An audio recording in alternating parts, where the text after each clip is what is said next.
So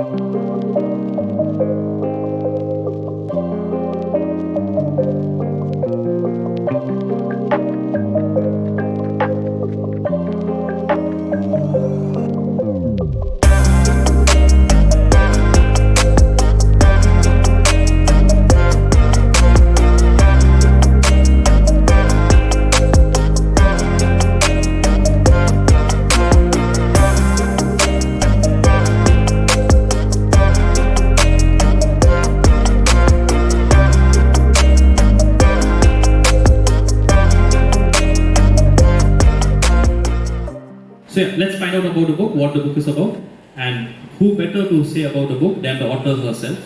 So please, Lakshmi, explain us what the book is about and how is Gautham Menon sir connected with the book. Thank you, Prakash. The journey of story writing sort of started with Gautham Menon. I don't know if he's aware, but I saw a YouTube ad during the pandemic. And in that, he was inviting people to write screenplays for an online competition. So I just started at that moment. During pandemic, all of us had more time with us. So I started then. And of course, I didn't win, but it didn't matter because I was getting so much of kick from writing. So I never saw myself as a story writer till then. Then it kind of took on new dimensions. I started writing short stories because it had a short story event. What I did was I just took one emotionally charged moment from my life, gave it a framework and called it a story. And I enjoyed the process so much that I didn't care if I was good at it. So that's how it started. So on and off, I used to take moments from life and then weave it, give it a philosophical context, and just, it was going on like that. Somebody just accidentally asked what I was doing when he made a phone call, and when I told I was writing, he connected me with the publisher, and that's how the book fell in place. But with writing, some of the interesting things that happened was, it helped me digest experiences. And it also gave me a certain framework of looking at things that have already happened. Now that is sort of therapeutic in different ways. There is a saying, right? Nothing in an absolute sense is dirt. Anything is dirt only with respect to its relationship to the environment it is placed in. If I'm putting dead leaves here, then it's going to be dirt. But if it's on the soil, it's manure. So simply by changing its environment, simply by changing its, by just positioning it differently, it becomes not dirt anymore. So we have memories which are positive and negative, pleasant memories and unpleasant memories. So while writing stories, it felt like I could transmute negative memories into positive ones. Sort of transmute them from a low frequency to a high frequency, because it helped me position the memories themselves differently.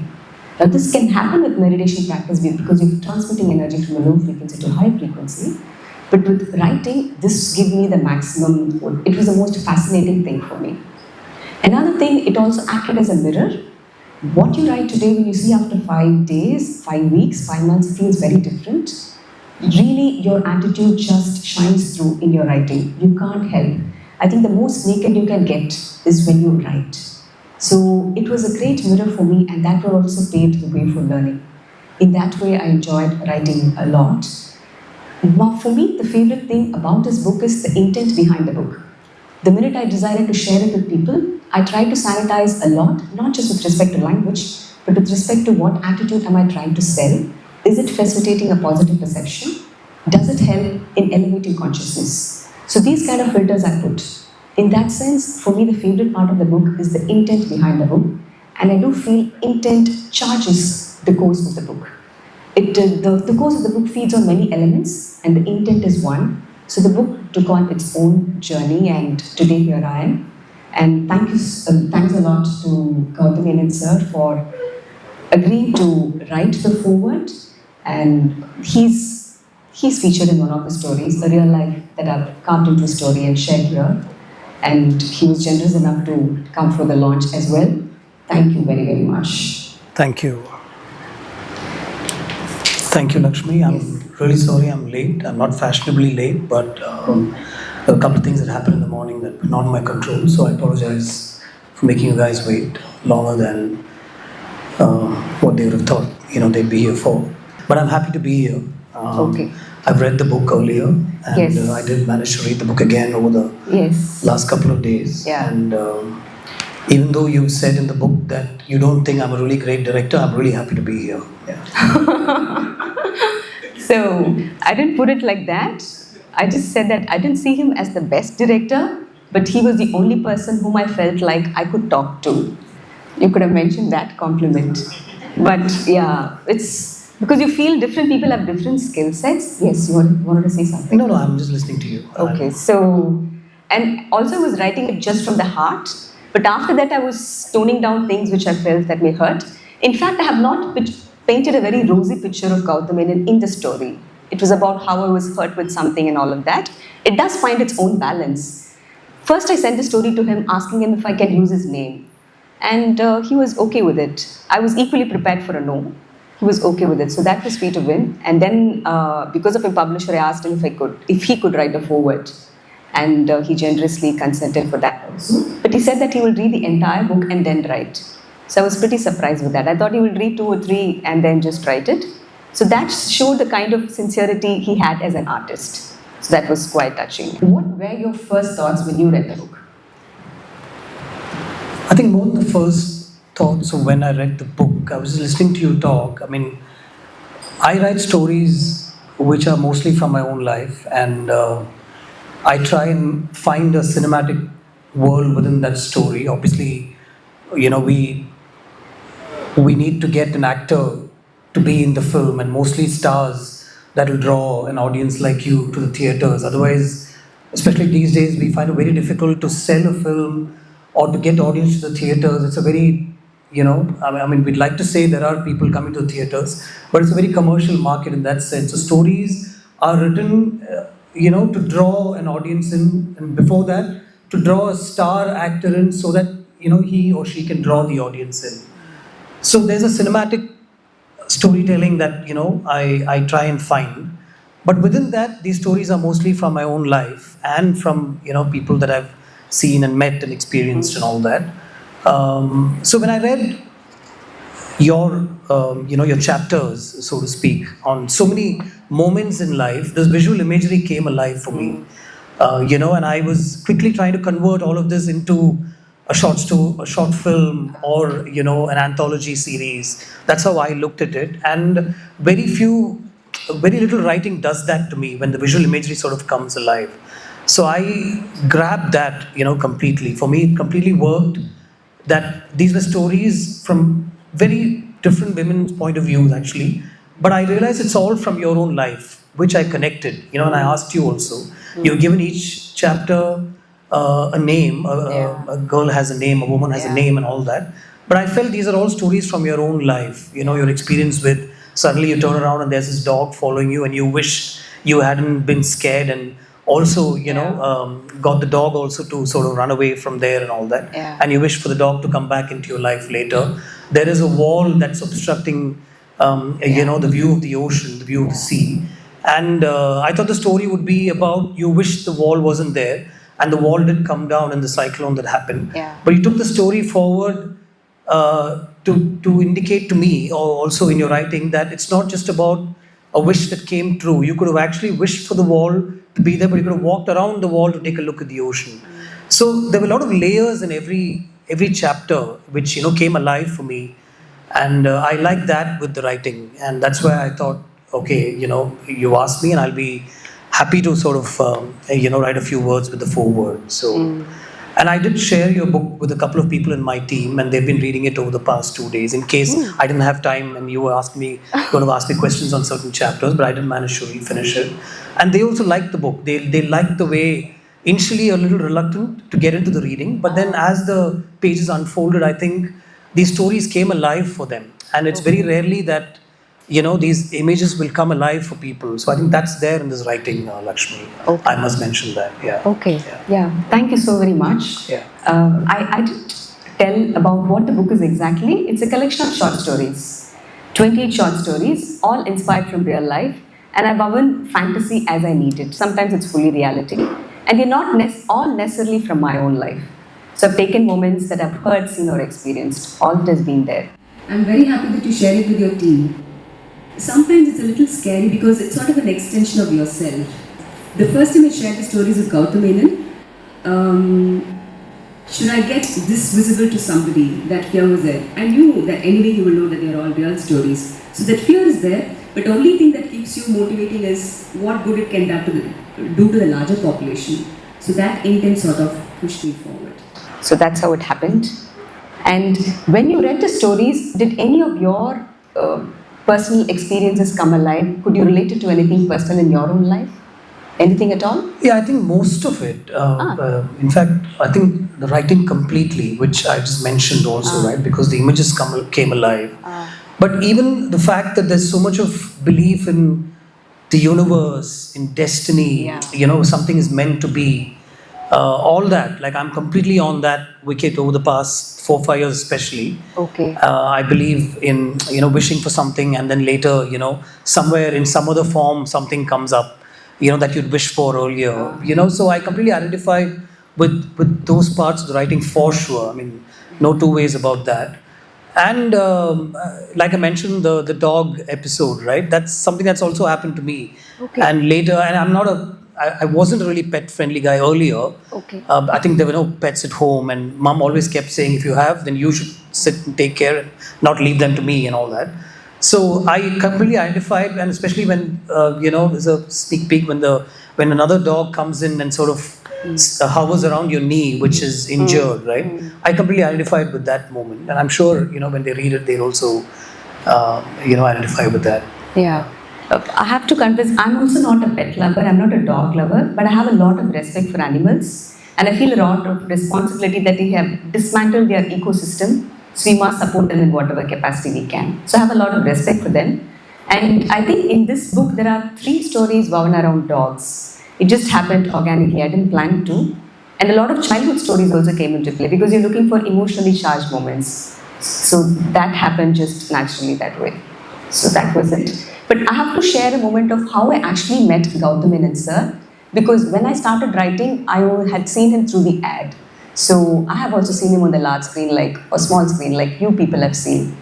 But when I saw the ad and I started writing a screenplay, I literally told the universe that I'm going to write the screenplay and I want to narrate it to Gautham Menon. So I told universe, dear universe, I will do the writing bit and you do yours. And I started to write the story. So it was a screenplay. But after I reached about 30 pages or so, an old acquaintance just called me repetitively. I was not interested in talking, but 3-4 calls a day, 3-4 calls the second day, and I think on the third day I sort of thought I should put a closure, and I picked up the call. Then I realized that the person was a cinematographer who was in my locality to narrate a screenplay to some other hero. And because he was a cinematographer, I asked him if he has Gautham Menon's number, and he had, and he passed on. But he did say, I would advise not to connect with him, because he has a writer 24/7, a female writer, I think Reshma maybe at that time. So there's no use in connecting with him. I didn't pay heed, because if I need a writer, I will always have space for good writers. So I wouldn't care if I already have a number of writers with me. So I anyway went ahead. That's how the meeting happened. So yeah, so that's a sharing that I wanted to do. Ideally, one would love to have a female writer 24/7, but that's not true. Also, my collaboration with writers is only because I felt my writing is not going anywhere. It's not compelling enough, and maybe it's not translating into visual imagery for myself.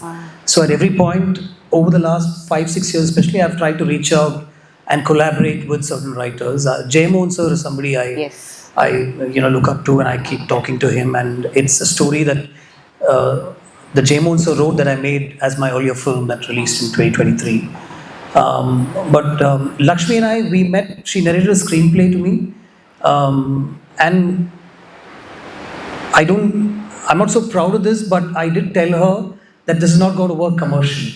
Now, you might wonder what that is. So when I listened to the script, I was only thinking, why will a star actor attach himself to a very arty sort of a story screenplay, and a producer might not come in to put in money to make a film out of the story that she wrote. It was very intense. It was about a couple. I remember the story really well. It's about them finding dynamics between each other after many years of marriage, and they take a journey together. But I felt that a producer will not be ready enough to put in money on a project. So I said, why don't you write something that will work for the front benchers? I'm not so proud of this, but I did want her to be recognized as a commercial writer first, and then you can always go on to make these arty stories. So yeah. I have to admit, in my head, it is still a solid commercial screenplay. But I have not developed the skills for narration. When you write, you have that rhythm, you know how they will speak.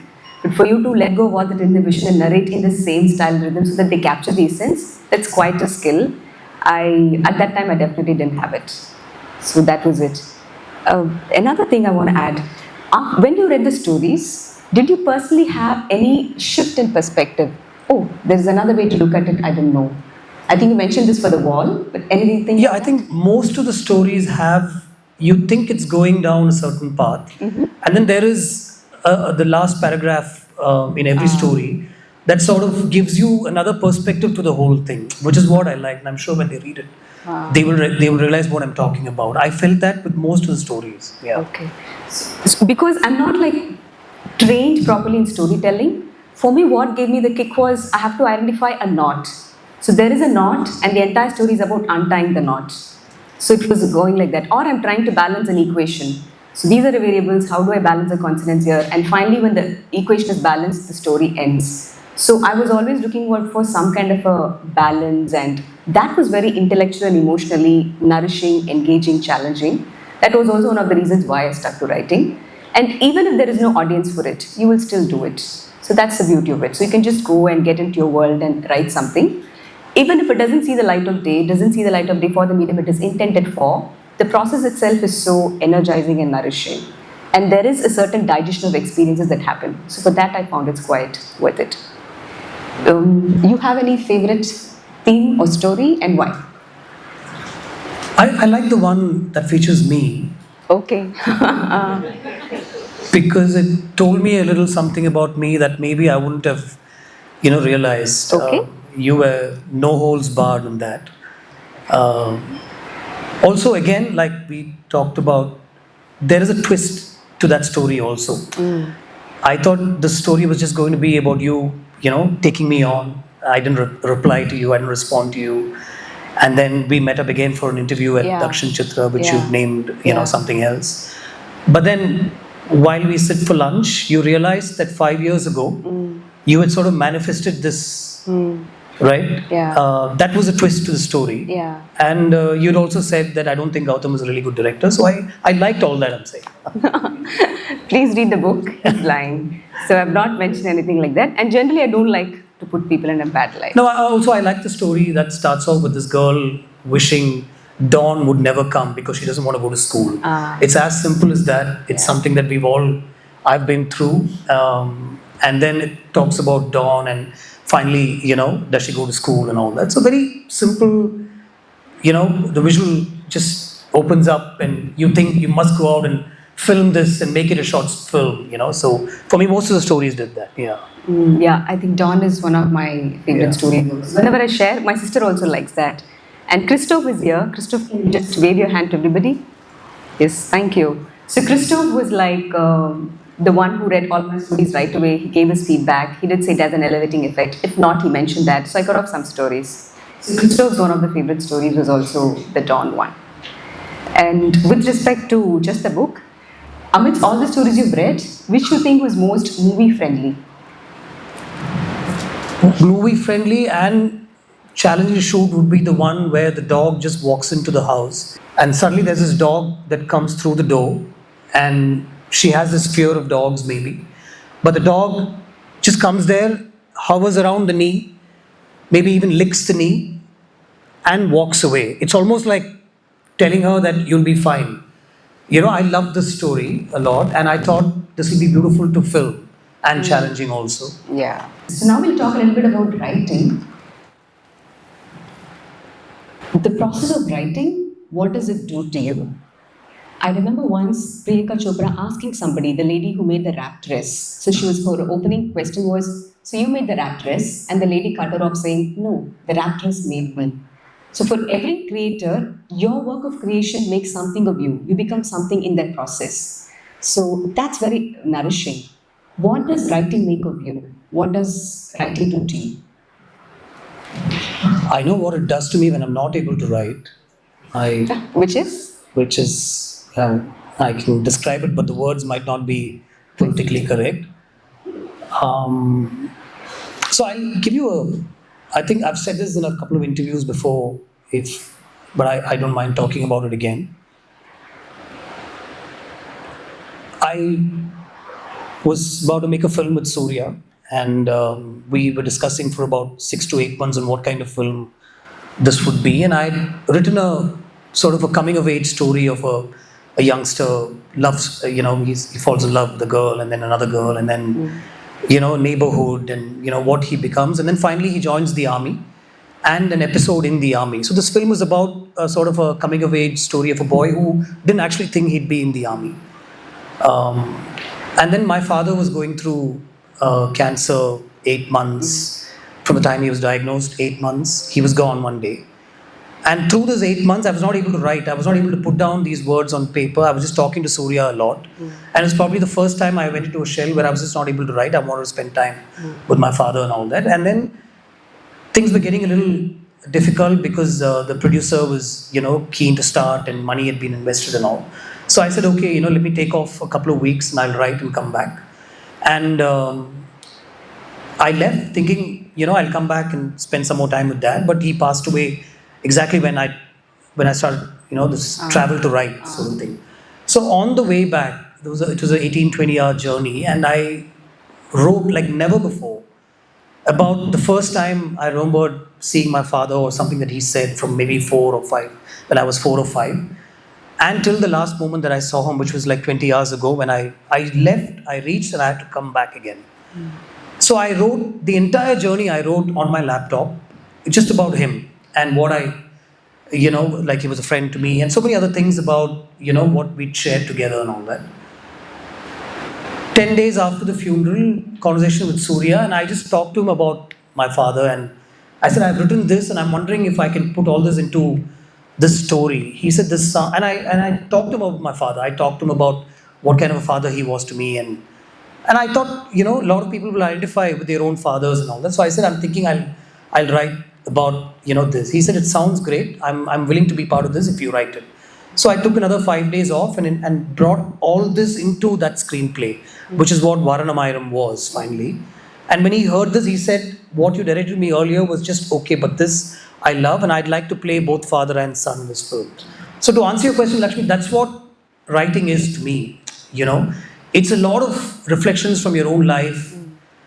It inspires you and people you meet and what you see. And if you're able to convert that into great writing, okay, my writing is still limited to, and I'll use the word limited because it's then converted into images and, lensing, the actors performing a certain way.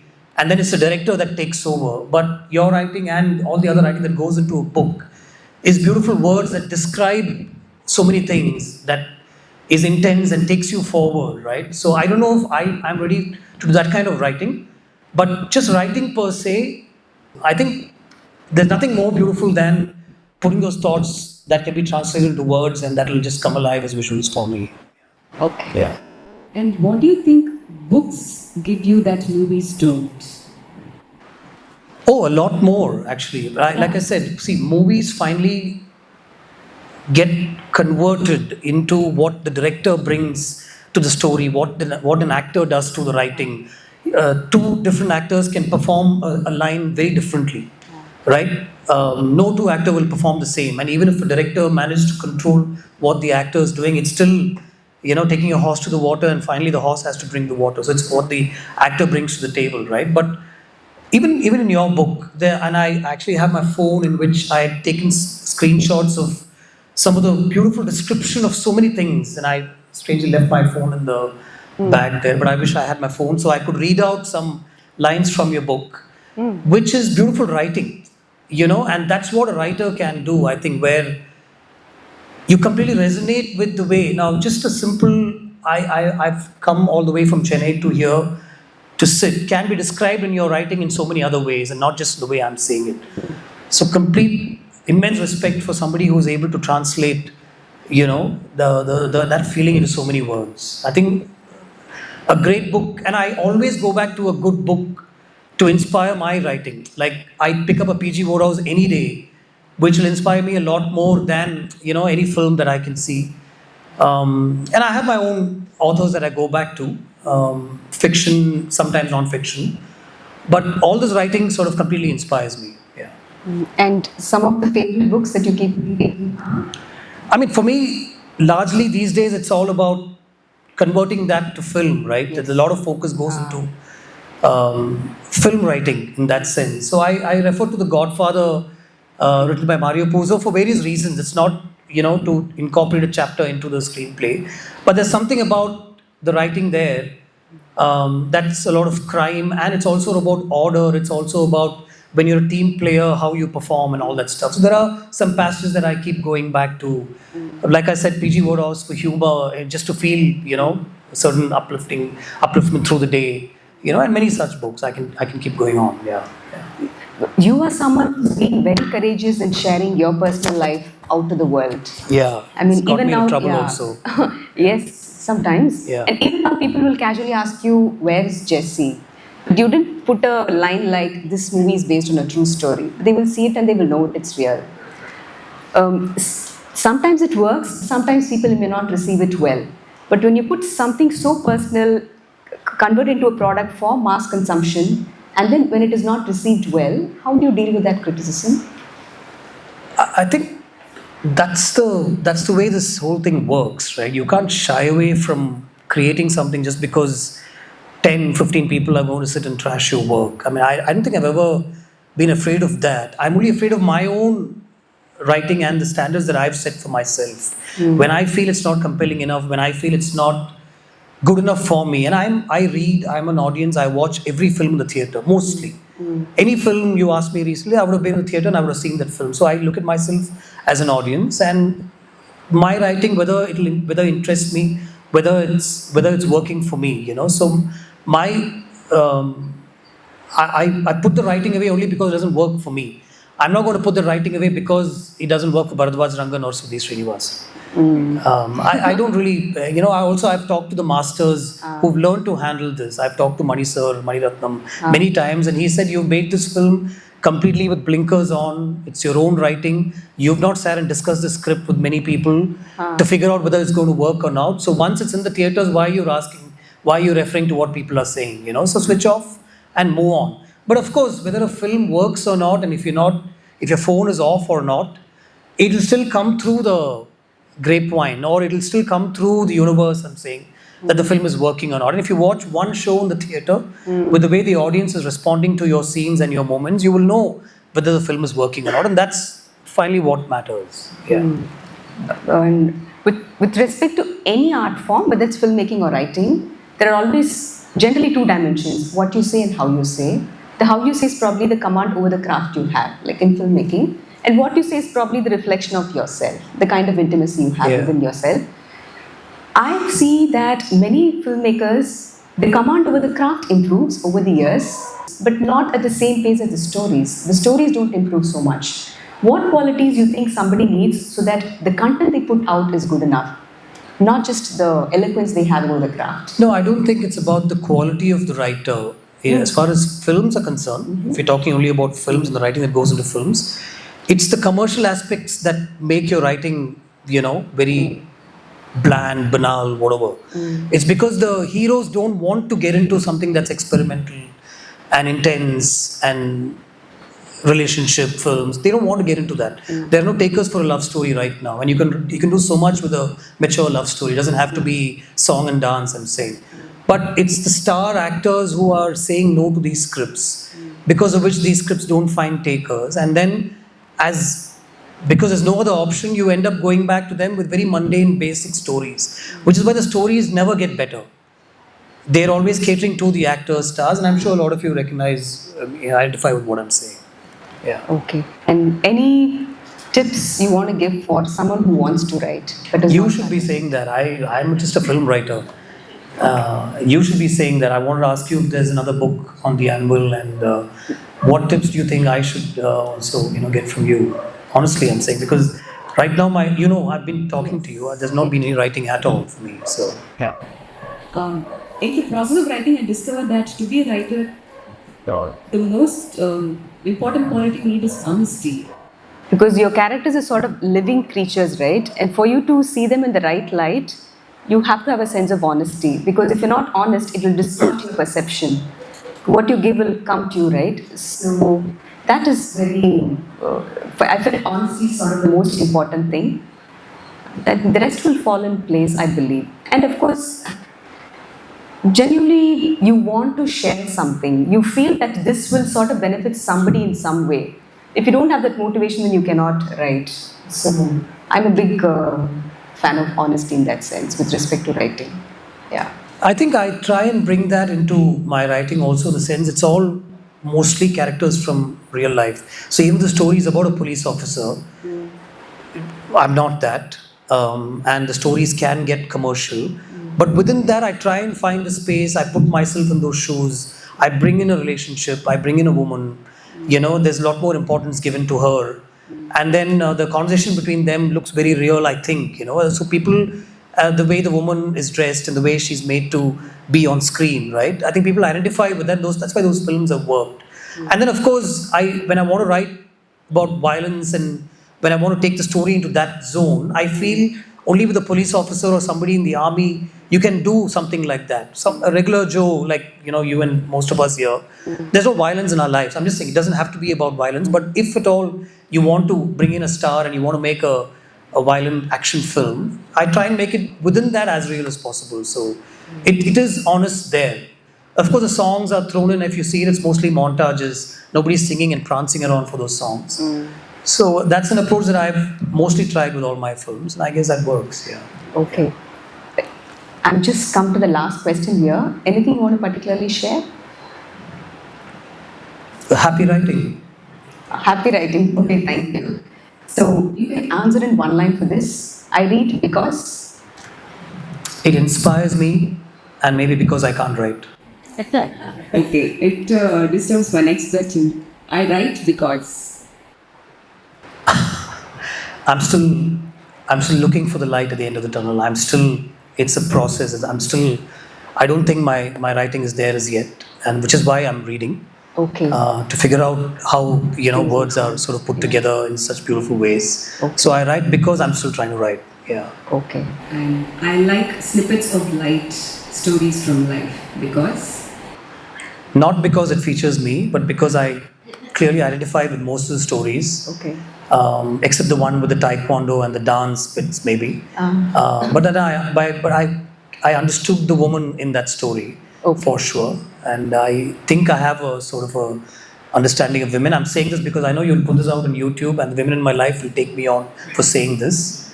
So a little challenge is always interesting. So yeah. Okay, thank you. Yeah. So I think we can now open the floor to the audience. Those who have questions can voice it. Yeah, mostly to Lakshmi, please. She's the spotlight's on her. Yeah.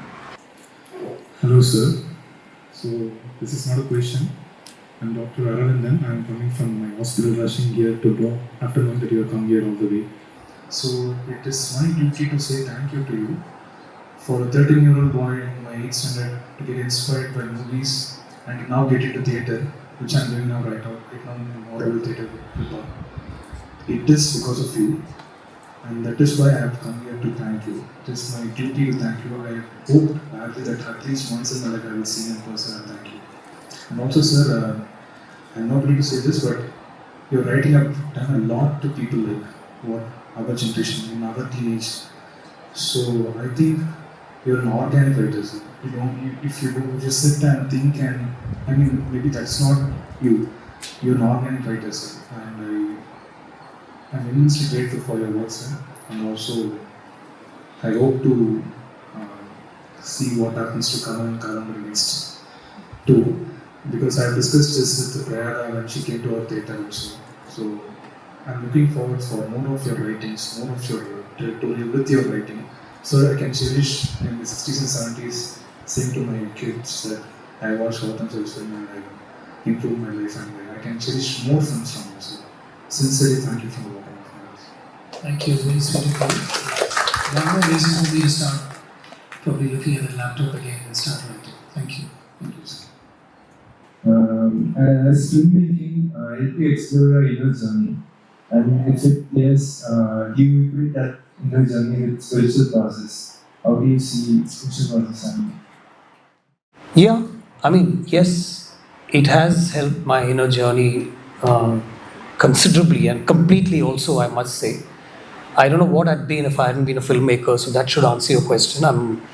And even though things are not great, I'm still in it, I'm still at it, and I will still keep at it because something about creating these visuals to be able to narrate a story, with the right people and taking it forward to millions of people across the world. You need to get to a certain place to be there. I mean, your first film is not going to do that, but eventually films will get you there. And like somebody just, a doctor, just mentioned, I'm happy that work reaches out to. That is the idea. It's not about finally. It's not about money and how much you're laughing all the way to the bank. It's not that at all. If that was the case, then I wouldn't be sitting here today. Because things are not really great in that sense. But you have to keep at it, and that completes me. If you ask me personally, what am I? That's my journey, and I feel very complete because of that. And within this, I found a very, very interestingly new spiritual, side also to me, actually. And that's a whole new discussion by itself, probably in another forum, maybe. Yeah.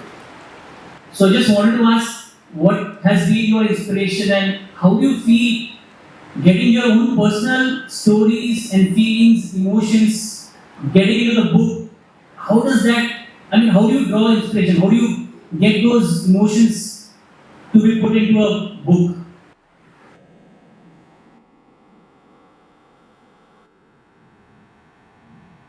I do not know what inspires me really, but I just wrote because it gave me joy.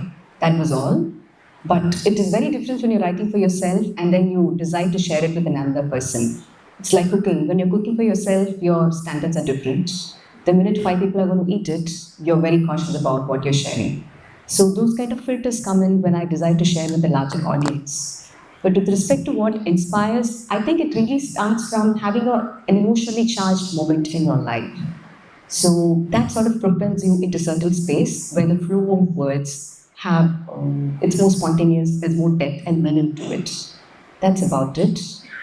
Yeah, basically look for a moment in life that you've heard or experienced that has got either a high emotional charge or a high wisdom quotient. I have to find one of this and then I can give it some kind of material to it. I can milk from it. That's the way. And I do feel sometimes story writing or writing in general, I feel like it's like milking a cow. It happens when it happens. You don't have much of a control. Taking the cow to be like a metaphor for the mind, but you have to give the right environment for the mind. Feed it well, give it proper rest, respect it, give it the nutrition it needs, and then you can milk from it. It sometimes felt like it was like that. Yeah. We would like to ask what author do you look up to and who has really inspired you in the past? Thank you for asking that. My all-time favorite living author is Rodolphe Svoboda. He's an Ayurveda expert. He's the first Westerner who studied Ayurveda in India. He's written books on Agora, Ayurveda. I love him because you will feel that in every line, he tries to be honest. So he doesn't use words carelessly. I feel today we take words for granted. You will say one thing, but you mean something else. Oh, I say this, but I don't mean it. So I like when people take care in what they speak about. So every line, even if he's giving a small 5-minute gene interview, every line you will see he feeds in honesty. That's always a filter that is used. And of course, he's very profound. He only shares because he believes that this will help somebody. So there is no him in the equation. There is only the higher good for the person who will continue to knowledge. That only governs his sharing. So, and he's got a mentor. I like him also. The mentor that he doesn't share a picture of. And after him, I like Yogananda. He's no more in the body, and in the physical body that he came. I like Yogananda. And Autobiography of the Yogi is my all-time favorite book. So my question to you is, what's the biggest challenge you face while writing, and what's the Learning. Writing must be to find a publisher, I'm sure. Oh. So we got it, yeah. So I don't think finding a publisher is not a challenge because the publishing was never the goal of writing. So that is out of the equation for me. I would anyway be writing. But it does give you a certain framework. It may have its role. What's been the biggest learning? The learning is just that, as I mentioned right in the beginning, that you develop different lens for the same thing, and it does change the object that you're viewing, and usually changes it for the better. So that has been my biggest learning. And what was the biggest challenge? Challenge. See, if you're a writer, it's directly a product of your mind. I think the challenge is to keep your mind clean and calm. So if you're too agitated or restless or feeling a lot of things which doesn't serve your overall health, I mean in terms of mental health, then the product that comes through will not be good. I remember I told that earlier, that honesty is the most important quality. I think you should also have some practices that cleanses your mind, keeps it calm. And that is, I wouldn't say a challenge, probably a precaution or an active step that any artist must take. Because something comes through you and it is for a larger consumption. So you make sure you are as clean as possible, as energized as possible. Every day is a learning in this. But then the learning finally is keep at it, because I'm still on. It's going to be 25 years now, 20 films, and I guess I'm still in the reckoning. Otherwise, Lakshmi wouldn't have called me here. So yeah. Lakshmi, tell me, what is the translation you see? There's Lakshmi before you write its book and after accusing. Good one. Yeah, it's What translation you see here? it's what transformation I see. I think it's very humbling. I'm sort of a critical person, but suddenly you can see everything has its place and role in a sort of respectful of things in general. So it just been sort of a humbling experience for me. I think that's the main transformation. And I learned how much of English I don't know. So it was feeding, I realized written and spoken English are quite different things. So my awareness of the gaps I have with respect to English was, that was another transformation that I had so much of learning in that space. When I'm researching people, we have lots and lots of big concepts, and it is untouched by cinema failure nowadays. Why can't we go and educate all those listening, and we can guide the youngsters From the Tirukkural, right? from the there are many other languages. Yeah, absolutely. I think you just need the right people to sort of take this forward. It's about having your own funds to make your own films, and in that scenario, it's also about writing what you want and what you feel you should write, and not be worried about, like she said, a publisher and what the edits are going to be like and all that. So it's in a larger arc. That's what we're all striving for. I think I'm in the right place for sure. And if you've seen my films, and if you've seen the lyrics and even the titles of my films, I've always made it a point to make it sound very poetic and a lot from literature and all that, right? In that sense. So that, and I know very few people are there who are like-minded with me. I mean, I can reel off a few names, but somewhere there is a movement, there is a collective movement. 4-5 of us have come together to actually pick from literature and make films. So hopefully, we would love to even talk to you about. I'm sure your knowledge of Tirukkural is much more vast than even mine, for sure, right now. So we can talk about this. This question is for Lakshmi. So, since you spoke about honesty also, ஒரு இடத்துல ஒரு தருணம் வரும், அந்த எழுத்தை நிறுத்துற மாதிரி மறுபடியும் ஏதோ ஒரு தருணத்துல மறுபடியும் அதை எடுப்பாங்க. So, நீங்க இந்த புத்தகம் எழுதுறப்ப did you face any such instances where you stopped writing, you got a plot, then you restarted it for some reason? What is that reason? Shall I answer in Tamil? எனக்கு black வந்து நிறுத்துற மாதிரி ஞாபகம் இல்லை. But நான் இந்த புக்குக்கு இவ்வளோ கதைகள் தானே வச்சுட்டேன். அதுக்கப்புறம் சில கதைகள் எனக்கு அதில் பெருசாக ஒரு அர்த்தம் இருக்கா, நான் அதை தூக்கிட்டேன். வாட் எவர் ரீசன்ஸ் நான் கொஞ்சம் கதைகள் ஆட் பண்ண வேண்டியிருந்தேன் for more reasons than one. So அதை நான் திரும்ப தொடர்ந்து வந்து it needed a push. But சரி, ஒரு எலக்வன்ஸ் இல்லைன்னா பரவாயில்ல, ஃப்ளூ இல்லைன்னா பரவாயில்ல, எப்படி எழுதிடலான்னு ஸ்டார்ட் பண்ண அப்புறம் எக்ஸசைஸ் மாதிரி தான். கொஞ்சம் nervous then you very flow. சில நேரம் அது முதல் மூமெண்ட்லேயே இருக்கும், சில நேரம் it will take some time. But எனக்கு ஒரு பிளாக் இருந்து அப்புறம் கஷ்டப்பட்டு ஸ்டார்ட் பண்ண மாதிரி எதுவும் ஞாபகம் இல்லை. But even if it is difficult to start, I will just write anyway. And after a point, I will get into a state of flow. But generally, if I intend to share it to the largest audience, I will pray for the start convent. I will pray to language gods, Western gods, all kinds of gods, and then I will start.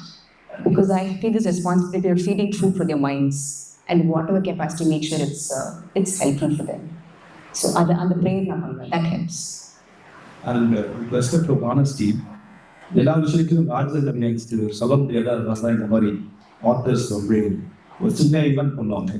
அதில் ஒரு விஷயம் நீங்கள் சொல்லணும் ரொம்ப குறிச்சிங்க, but அது புக்கில் போட முடியாது, எழுதாமல் விட்டுருப்போம். பட் ஆனால் இங்கே சொல்லலாம் அப்படின்னு தான் சொல்ல முடியலாம். இல்லைங்க, என்னால் புக்லேயும் சொல்ல முடியாது, எங்கேயும் சொல்ல முடியாது. அது நிறைய விஷயம் இருக்கும். But yes, one of our conversations different. And I think as a woman, you will have a lot more inhibition in our current society than as a man. There are a lot of stories I feel they need to be told, but I don't know if there is a proper landscape for it. And I will always choose safety first. I want to ask, how do you think artificial intelligence is influencing art, and what is the way forward? I haven't started using it as yet, so I don't know. I don't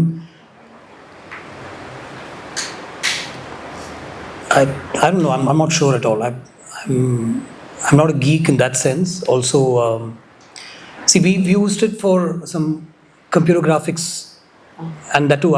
If you see my films, it's just to erase ropes and stuff like that, where an actor is performing a stunt sequence. Even that is very rare. We replace the number plates on certain cars if we have a dubbed version. So I use it very minimal. I'm just talking about even CG itself. So I've not really gone into that. And if you put this under things like ChatGPT and stuff like that, even though I've not been writing, I've still not resorted to ChatGPT. So, but I'm sure there is a good side and a bad side to it, the cliched answer, and one needs to explore that to figure it out. I'm not really sure of that at all as yet. Yeah.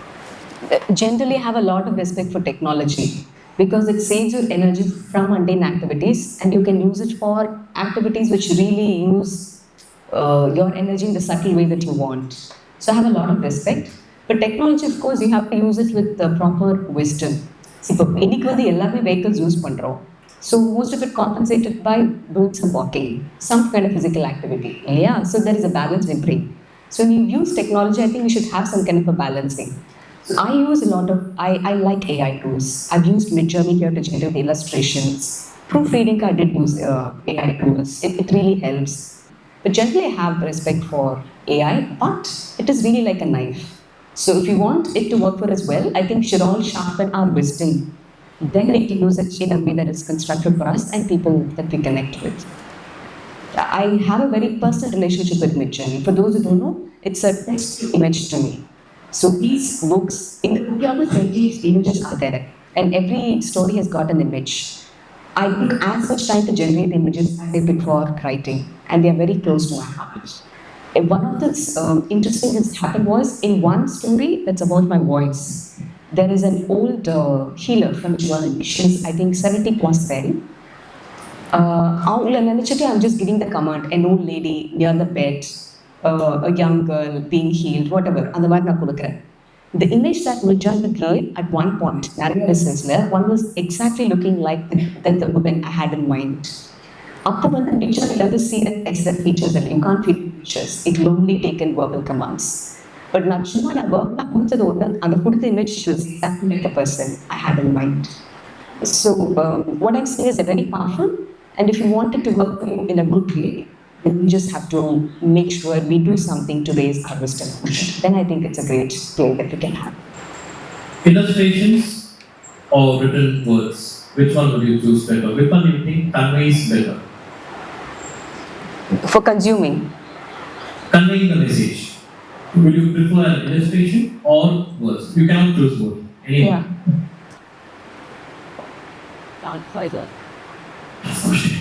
Yeah, it's a good question also. But you see, image is more primal as a language. Yes, so if I want to convey something specific, I will choose image. Yeah, but there is a lot more grammar to it. More subtle grammar. I will change the image to convey something. Filmmaking language. You know how to make a short film. How do you make it your own feature film? Now, for me, I can make a feature film, I can't make a short film. Because there's a lot of writing, there's a lot of thought, the scenes are structured a certain way, right? And I cater to that audience, I also work for that. So honestly, I'm saying it's very difficult to make something in 20-25 minutes. I have done that. I've done that. I've done a couple of anthology shorts for Netflix and Prime and all that. But it's very difficult there's so much more that you want to say, and that's a challenge and an art by itself. So I conform to the long format, at least 2.5 hours of screenplay time. Yeah. I will finish my acknowledgement. I have a list of people to thank. I don't feel like standing and thanking. So first I want to thank my parents. They believe in me unconditionally. They have influenced me profoundly. And the entire team here who helped me coordinate this event, Mansoor, he was like my event consultant, and he was also the reason for why I selected this space that I'm happy about. So Mansoor was like, Jeetu varara soltara, kandipa varara. He asked me like 3 times. He was like a partner for me in getting this done, like a free consultant I had. And of course my sister Vimla, she's in US now, but she was like everything what was not okay, she would help me fine tune with the stories. And Yogini ma'am, who left, she's my Odyssey teacher. On her recommendation, I got this hall. And of course to Unity Pavilion for offering the space. G2V Studio, the camera over here, they will be doing the audible for the book. And my publisher Jeetu from Chennai, and JD, a friend of mine, a graphic designer who did the poster for the event. And of course, every single person who's been here, offering your time, energy, attention, focus. I'm very thankful for that. Thanks a lot. And thanks to Gautham sir for being with us, for nourishing the space. Let him clap. Yes, and he was so forthcoming. It was easy for me to talk to him. So that means a lot. And for him to take the time to come here, thank you so much.